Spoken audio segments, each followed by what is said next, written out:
La idea del curtmetratge sorgeix perquè primer tinc l'oportunitat de descobrir l'univers de les pastores, les famílies pastores, la seva manera de viure, i me n'enamoro. He de dir que molts anys de monitoratge d'esplai m'han ajudat molt en aquest cas. El joc és una eina fonamental per treballar amb infants.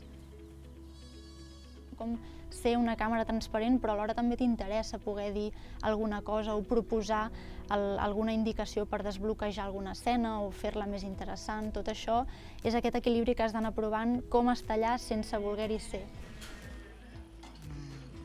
Els temes d'aquest curtmetratge comencen partint d'aquesta tensió entre l'amor i la mort dels animals, però m'adono que el discurs adult sovint està molt articulat i és difícil arribar a l'emoció. Llavors és quan sorgeix la idea d'anar cap a buscar la visió infantil, no? I així és com la Janira es fa protagonista de la pantalla.